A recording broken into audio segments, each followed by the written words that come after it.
Hello, welcome all JCI members from all over the world joining the JCI Vice Virtual Summit. My name is David Luke, the JCI Vice President from Asia and the Pacific. I come from JCI Hong Kong, and I'm a lawyer. I'm sure all of you know to solve economical and societal problems to achieve sustainable growth in the future.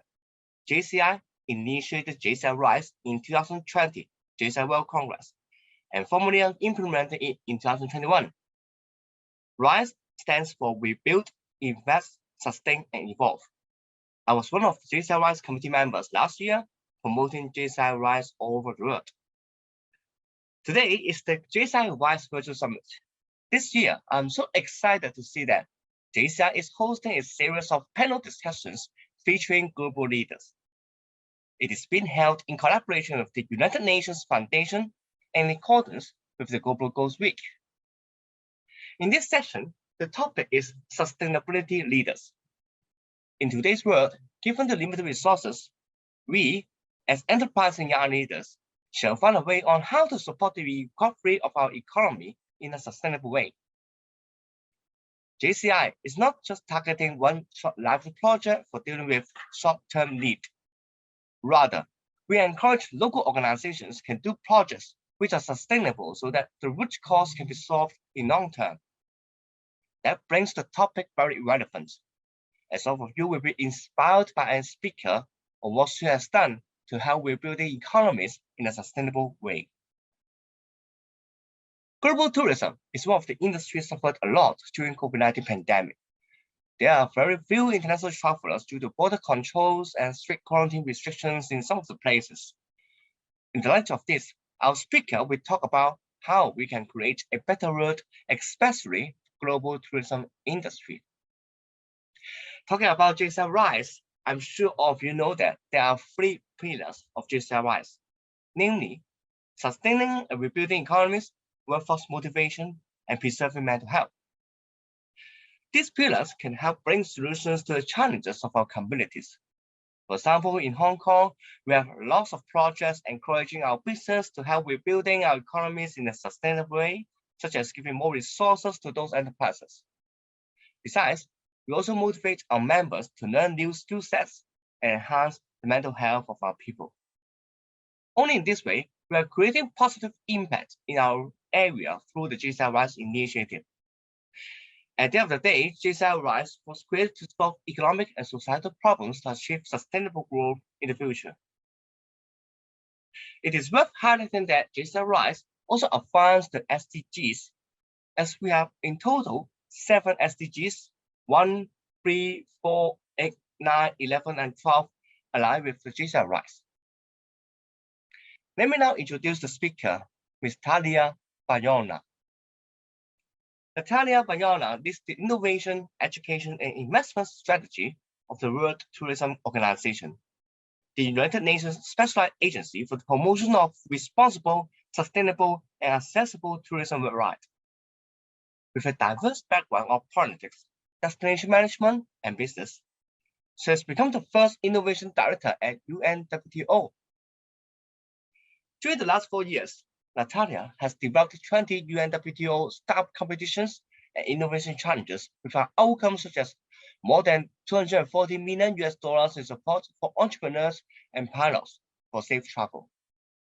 She has opened the multilateral investment cooperation area for tourism and has built a network of more than 290 investors interested in the sector and is currently working on high-impact projects to recover tourism.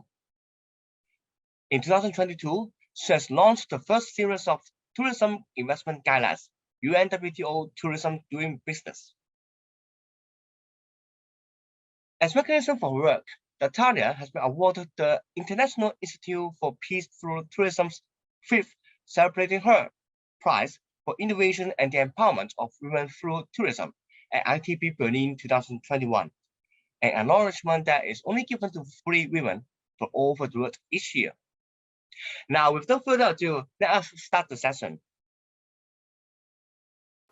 Hi, everyone.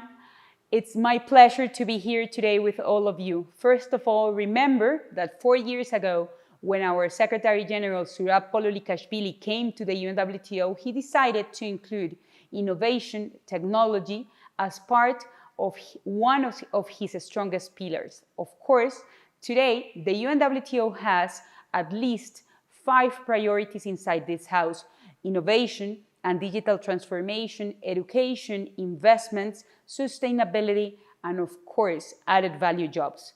Today, we would like to start this amazing conference with how these pillars can help us to create a better society, how these pillars can help us to create a better tourism sector. Why innovation is crucial? Innovation is crucial because it's the power of youth. Thanks to innovation, we have the power to give the voice to the most youngest generations that has different solutions when technology is part of the new ventures. When we talk about technology, remember that the startup ecosystem is key in order to talk about a sustainable innovation.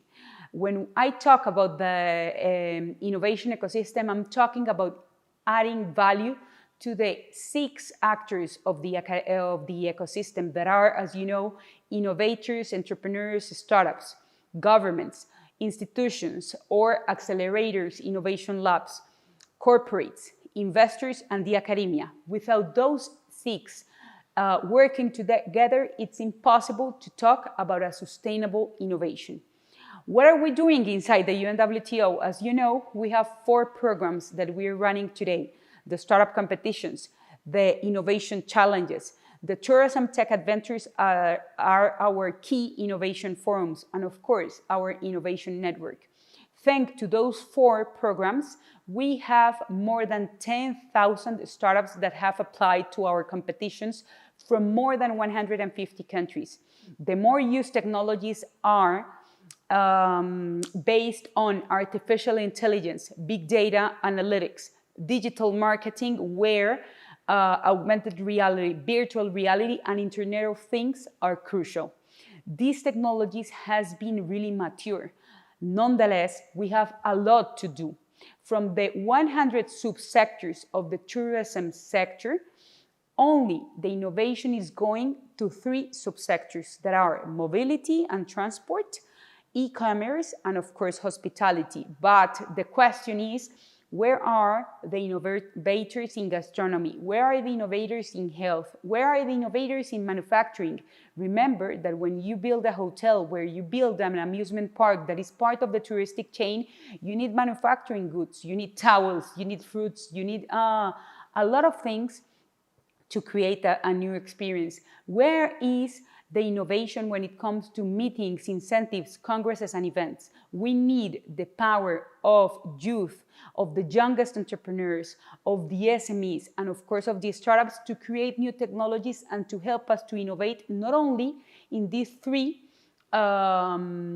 hotspots, if I can say, that basically are 50% of the whole innovation of the tourism sector. We need to diversify a little bit more on the different subsectors in order to have a 360 integral and complete innovation.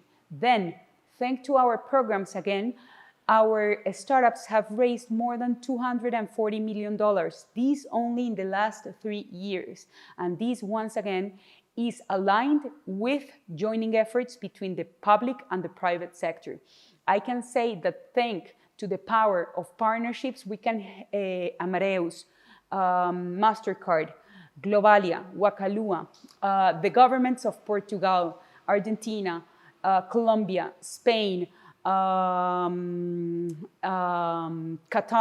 Saudi Arabia, Bahrain, Macau, among others, have been supporting these programs, and thanks to them, today, innovation is a reality inside the UNWTO, and the connections has been done to create more than 100 pilot projects and more than 300 mentorship programs. In that way, we are helping the smallest to grow. So, innovation today has the challenge in not only in helping the tourism ecosystem to get more mature, The biggest challenge I see in the touristic innovation ecosystem is with the SMEs. As you know, tourism, the touristic chain is created by different actors, but 80% of those actors are small and medium enterprises. And unfortunately, during COVID times, they have received a lot of funds for surviving, not for investing in technology, not for investing on innovation. This is the moment where we need to empower the SMEs, to help them and to mind the gap in order to have a sustainable sector where everybody can use technology. That's why inside the UNWTO we created the UNWTO Digital Futures, a program that was launched during the last UNWTO General Assembly, which aim is to bring accessibility and to bring access to new technologies to the small and medium enterprises.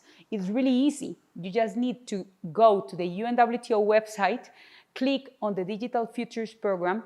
You need to enroll and to fill a form, and then we will, thanks to the partnership with MasterCard, we will be able to connect and to give you a personal assessment on where is your SME, where are your gaps, and what do you need to fill those gaps. We decided to create 4 verticals that are the most important technologies that are needed in our sector. The technologies are, first of all, digital payments by far. Second of all, cloud.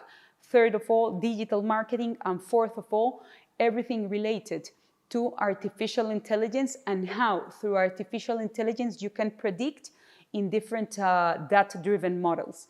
With those 4, the idea is to train more than 2 million SMEs and then to give them access to digital tools and to keep those tools into their own businesses.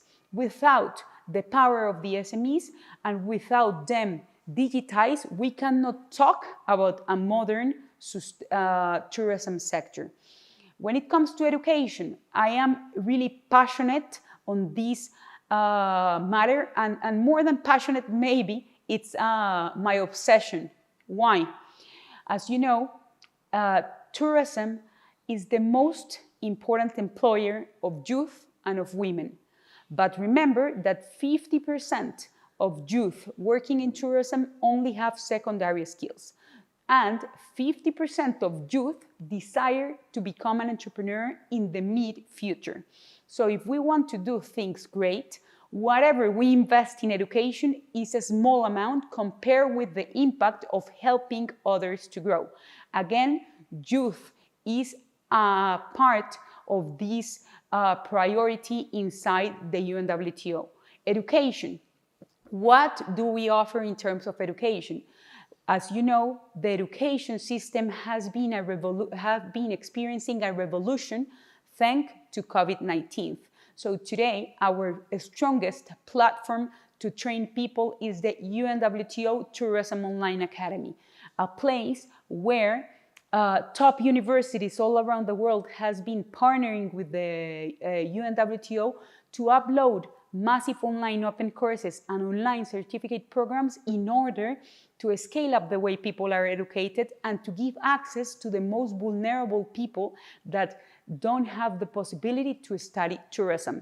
I have here to thank to all the colleagues from Cornell, from IE University, from Le Roche, Glion, École Ducasse, PolyU from Hong Kong, Externado de Colombia, Universidad Católica de Chile, Swiss Education Group, among others. We have been partnering with the top league in terms of education to make education not only easier, but also to have added value content for everyone. Then, second part of our story, everything cannot be just online. So our second service is related to offline education. And when I talk about offline education, here is crucial what I'm going to say. 80% of the potential careers in tourism are only focused in hotel administration. That cannot be possible. As I already said before, tourism sector is created thanks to the power of 100 subsectors. So we need to create and to update the curriculums. We need to create a policy and public policies where tourism is part of the development on every single country. If we want to create touristic destinations, if you want to create a country as or to have a nation focused on tourism, the only way to go and to succeed in the near future, in the mid future, and in the longest future is by creating a professional path when it comes to education.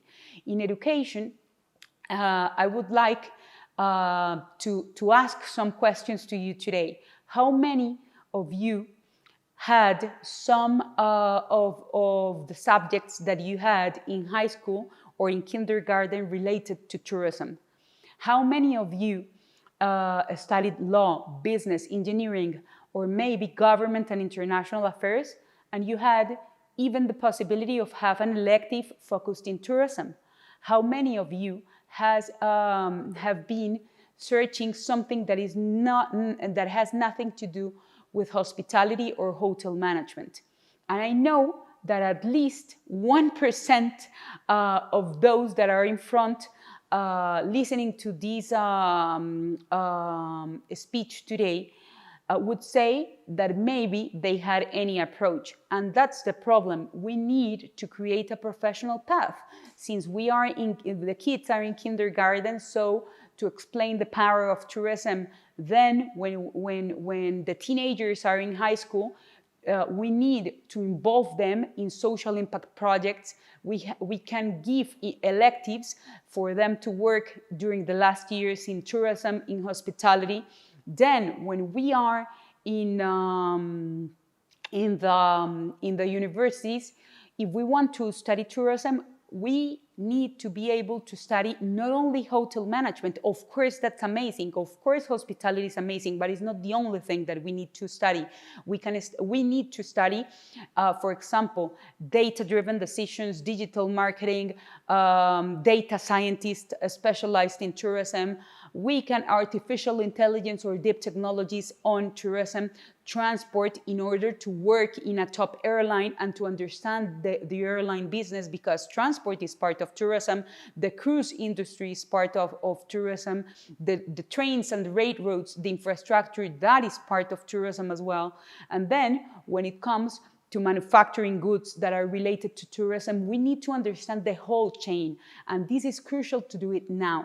That's why in the UNWTO, we are partnering not only with the national governments, but also with the universities to help. For example, we have signed a letter of intent with the University of Lucerne, one of the top schools in Switzerland and in the world, of course, to help them to innovate and to help together and to collaborate together on the desired bachelor's that is needed when you study tourism. We are doing the same with different countries all around the world. We are trying to create the first international academy in Saudi Arabia that will be focused in tourism. We are working with the United Arab Emirates on their methodology and supporting their methodology to have tourism in high schools. We are creating, with the support of our UNWTO Education Committee, the first policy paper in order to help the governments and the national administrators on how to create public policies since the beginning of the education roadmap until the last part of that roadmap, that is lifelong learning, to include tourism as an economic sector, because we cannot forget that is one of the biggest economic sectors, that is one of the most important sectors when it comes to services exports, and of course that one of the most important things of tourism is that is really powerful when it comes to the contribution to employment, to the GDP, and of course to diversity. But we need to talk this, we need to be serious in the way we teach tourism and in the way we can bring opportunities to everyone, not only again on just a small part of the chain. The third part of our story, of course, is quality, and we need to create everything that can help us to bring quality to our environment, to update our professors, to create toolkits, to create new methodologies, and that those tools are able to all the professors and to the faculty. We are working to create a toolkit for the faculty of teachers in order to align efforts and to have an ABC on the basic ways or on the basics that everyone needs when it comes to tourism teaching. And last but not least, of course, added value jobs. We have the UNWTO Jobs Factory. That is the platform where you can find a job thanks to the power of artificial intelligence. And once you study in our academy, in the online academy, you are able to have job opportunities, because nothing can be done if we just focus on the academic background, but then we don't cross it to, of course, the practical background. And finally, investments. In investments, of course, if you tell me what do I think about investments, I feel that the future of investments are two. The first part is venture capital. Remember that during the pandemic, tourism was one of the most affected sectors. Nonetheless, when it comes to venture capital investments, investment in technology, that was the only indicator from the touristic sector that remained stable. $22 billion were invested the last year in tourism startups.